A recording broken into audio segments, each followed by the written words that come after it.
Mind Mix, a sua agenda eletrônica. Agora é o momento da nossa sintonia cerebral com o Dr. Leonardo Lourenço. Olá! Você sabe o que é a síndrome do gênio da lâmpada?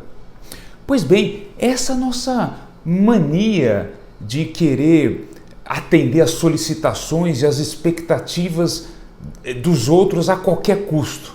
Como se a gente fosse aquele personagem da história de Aladim, o gênio da lâmpada, que é obrigado a atender os desejos dos outros.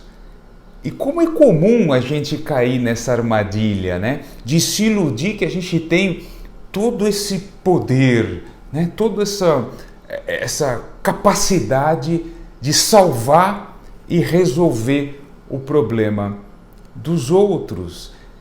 E conforme a gente vai fazendo isso, a gente vai cedendo a nossa própria liberdade e minando a nossa chance de ser feliz ao seguir essa obsessão, ao seguir esta compulsão, né? E aí, a semelhança do personagem na história, a gente vai se aprisionando nessa maldição, vai se engaiolando dentro dessa lâmpada e perdendo a chance de prosperar, de progredir, de ser livre e ser feliz.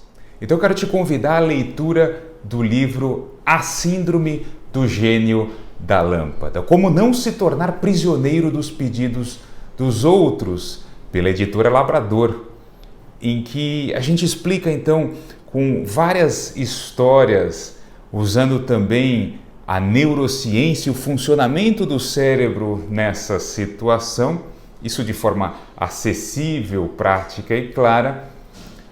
Por que isso acontece? Como a gente vai se caindo nessa armadilha, né? E quais são os passos para a gente conseguir ir saindo disso? O fato de eu ter escrito o livro não me torna imune à síndrome.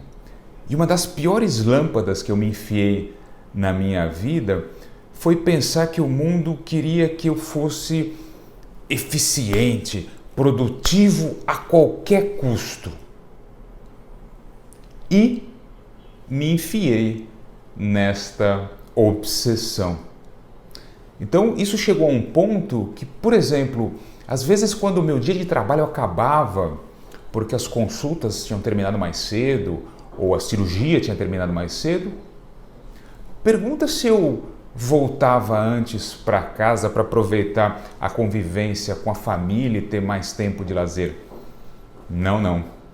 Eu inventava alguma coisa para fazer, porque para mim era pavoroso a ideia de alguém minimamente pensar que eu não pudesse estar correndo, ou pudesse pensar que eu era vagabundo por estar voltando mais cedo para casa.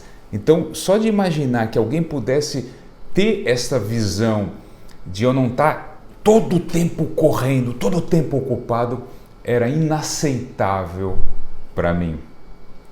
Então eu tive que passar por todo um processo de transformação da minha cabeça, dos meus comportamentos, dos meus hábitos, para me libertar dessa maldição, que foi uma das lâmpadas que eu me enfiei na minha vida.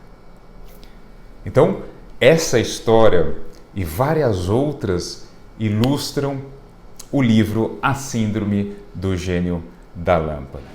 E para quem tem curiosidade histórica para saber como surgiu esse personagem e essa ideia do mito do gênio da lâmpada, a gente também traz toda a história de como começa lá no mundo árabe pré-muçulmano a ideia do gênio da lâmpada, depois com o surgimento do islamismo, como essa ideia foi readaptada, depois como ela ficou popular no Ocidente através do clássico As Mil e Uma Noites e a história de Aladim, até chegar aos seriados do século passado, especialmente Dini é um Gênio. Se lembra do seriado? Já assistiu? E hoje em dia com os desenhos e os filmes da Disney. Então, um livro que traz toda essa perspectiva histórica, toda essa questão do nosso comportamento de ficar atendendo os pedidos e as solicitações dos outros e como isto é sufocante. E a neurociência, a parte de funcionamento cerebral explicada de forma mais clara, mais objetiva e acessível para todo mundo que quiser ler essa obra. E eu quero aproveitar também para agradecer enormemente ter feito parte dessa família do programa Point Mix, junto com a Amabel e toda a equipe da Rádio Exclusiva, participando com o quadro Sintonia Cerebral ao longo desses últimos 6 meses. Para mim foi uma enorme alegria, eu agradeço muito poder ter feito parte desse time maravilhoso, dessa família ao longo do tempo que a gente teve aqui juntos. Agradeço enormemente a atenção e a participação de todos vocês. Um grande abraço.